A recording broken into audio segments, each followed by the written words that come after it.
চাঁদের পালকি চড়ে আসলো সবার ঘরে, আসলো খুশির ঈদ, বলো ঈদ মুবারক, ঈদ মুবারক, ঈদ মুবারক, ঈদ পড়েন, বলো ঈদ মুবারক, ঈদ মুবারক, ঈদ মুবারক, ঈদ। সুবহানাল্লাহ পড়েন। এই ক্যালেন্ডার দেখে দেখে যেমনি আমরা কাজ করি, তেমনি চাঁদ দেখে আমরা রোজা রাখি, চাঁদ দেখে আমরা ঈদ করি, চাঁদ দেখে শরীয়তের সব কার্যক্রমগুলো পরিচালনা করে, চিল্লা এখন ঠিক না? এই জন্য বিশ্বনবী বললেন সুমু লিরুইয়াতিহি ওয়া আফতিরু লিরুইয়াতিহি, চাঁদ দেখে তোমরা রোজা রাখো, আবার চাঁদ দেখে রোজা ভাঙো। চাঁদের পালকিতে চড়িয়ে ঈদকে আমাদের জন্য নাজিল করে কে? এজন্য আল্লাহ বললেন আশ-শামসুল কামারু বিহিসবান, চাঁদ সূর্য তাদের নিয়ম মেনে চলে, এটা দেখে আমরা হিসাব করি। ওয়ান নাজমু ওয়াশ-শাজারু ইয়াসজুদান, বৃক্ষলতা তারকারাজি সবকিছু একটা সত্তারে সিজদা দেয়, তিনি কে? কিন্তু আমরা দেখি না। আমরা দেখি তারা যে আল্লাহরে সিজদা দিল, কে কে দেখছেন? গাছ যে আল্লাহকে সিজদা দেয়, কে কে দেখছেন? দেখি নাই, কারণ আমাদের ওই চোখ তো নাই। ওই চোখ থাকলে ঠিকই দেখা যেত, ঠিক কি না? অস্ট্রেলিয়া একটা শহর আছে নাম সিডনি, কি নাম? সিডনিতে একটা জঙ্গল আছে, ওই জঙ্গলে একটা গাছ to the right sense of to the direction of কেবলা, কেবলামুখী হয়ে একটা গাছ মানুষের মতো রুকু করে আছে কেবলামুখী হয়ে। পত্রপত্রিকায় ক্যালেন্ডারের মধ্যে ছবিটা আছে না নাই? তার মানে গাছপালা আল্লাহকে সিজদা করে কি করে না? পাখিগুলো আল্লাহর জিকির করে কি করে না? নদীগুলো আল্লাহর তাসবিহ পড়ে কি পড়ে না?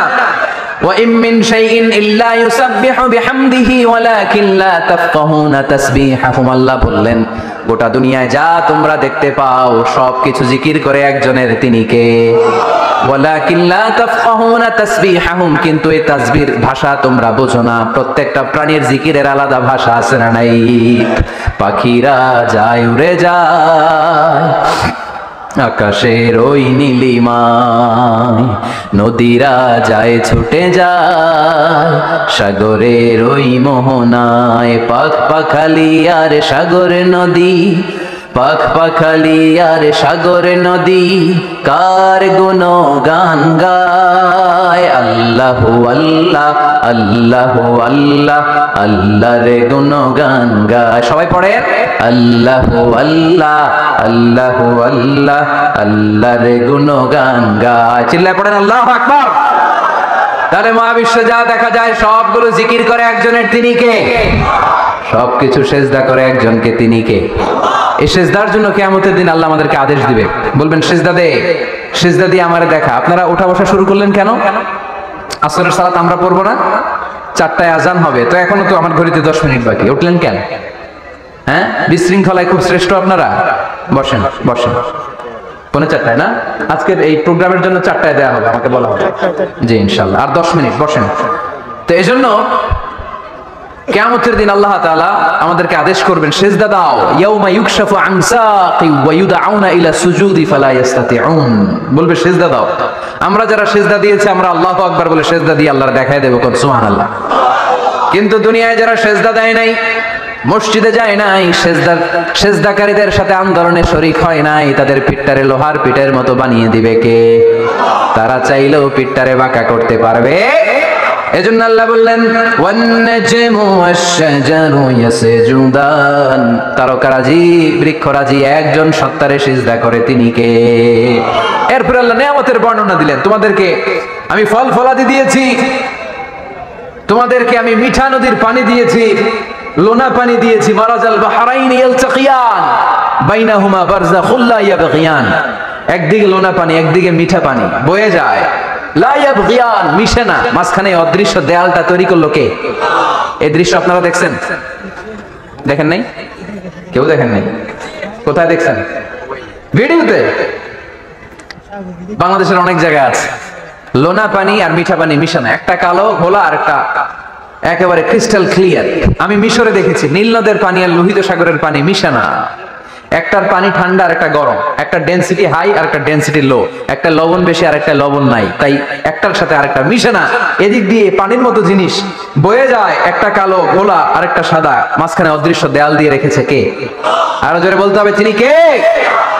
এরপর রাব্বুল আলামিন আমাদের বিবেকটাকে নাড়া দিয়ে আখিরাতের কথা স্মরণ করিয়ে দিয়ে বললেন কুল্লু মান আলাইহা ফান ওয়া ইয়াবকা ওয়াজহু রাব্বিকা যুল জালালি ওয়াল ইকরাম। পড়েন কুল্লু মান আলাইহা ফান ওয়া ইয়াবকা ওয়াজহু রাব্বিকা যুল জালালি ওয়াল ইকরাম ফাবিআইয়ি আলাই রাব্বিকুমা তুকাযযিবান। পড়েন সুবহানাল্লাহ।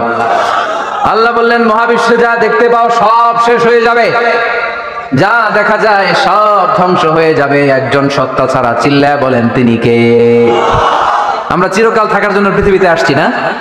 কে কে আজীবন বাঁচবেন? হাত তোলেন তো। বাঁচবো কেউ? আমরা কেউ বাঁচবে? বেঁচে থাকবে একজন সত্তা, তিনি কে? তিনি অব্যয়, তিনি অক্ষয়, তার লয় নাই, তার কোনো ক্ষয় নাই, তিনি সদা জাগ্রত, সদা সজাগ, তিনি হচ্ছেন আল্লাহ রাব্বুল ইজ্জত। চিল্লায় কোন ঠিক কিনা? সবাই মরে যাবো আমরা, সবাই, কেউ থাকবো না। এই পৃথিবী থাকার জায়গা নয়। কিয়ামতের সময় আল্লাহ তাআলা মালাকুল মাউতকে বলবেন সবার রূহ কবজ করে ফেল, সবার, কেউ থাকবে না, সবার রূহ কবজ হয়ে যাবে। আল্লাহ মালাকুল মাউতকে বলবেন মালাকুল মাউত কি অবস্থা? বলবে সব শেষ। মাইয়াবকা, কে বাকি? মালাকুল মাউত বলবে জিনেরা বাকি, যাদেরকে দেখা যায় না। আল্লাহ বলবেন জিনদেরকেও শেষ করে ফেলো, রূহ কবজ করো। মালাকুল মাউত আজরাইল জিনদের রূহ কবজ করবে। আল্লাহ এবার জিজ্ঞেস করবে ইয়া মালাকাল মাউত আখবিরনি মাইয়াবকা, এবার বলো আর কে বাকি? মালাকুল মাউত বলবে আল্লাহ মানুষগুলো সব শেষ, জিনগুলাও শেষ, এবার বাকি ইবলিস শয়তান, ইবলিসরেও শেষ করো, ইবলিসও শেষ। আল্লাহ আবার জিজ্ঞেস করবেন ইয়া মালাকাল মাউতি মাইয়াবকা, আর কে বেঁচে আছে বলো? মালাকুল মাউত বলবে আল্লাহ আপনার কথা অনুযায়ী পৃথিবীর সব মানুষের রূহ কবজ করলাম, সব জিনদের রূহ কবজ করলাম, ইবলিসের রূহ কবজ করলাম, এখন আছে শুধু ফেরেশতারা। আছে কারা? যাও ফেরেশতাদের রূহ কবজ করো, ফেরেশতাদের রূহ কবজ হয়ে যাবে। এবার আল্লাহ জিজ্ঞেস করবেন ইয়া মালাকাল মাউত আখবিরনি মাইয়াবকা। মালাকুল মাউত বলবে আল্লাহ আপনার কথা মতো ধরে ধরে সব শেষ, ফেরেশতাও শেষ, চারজন ছাড়া। কয়জন ছাড়া? জোরে বলেন কয়জন ছাড়া? ইসরাফিল, জিব্রাইল, মিকাইল, আজরাইল। আল্লাহ এই চারজন আমরা বাকি। আল্লাহ বলবে যাও ইযহাব ইনতালিক ইলা জিবরিল ওয়াকবাদ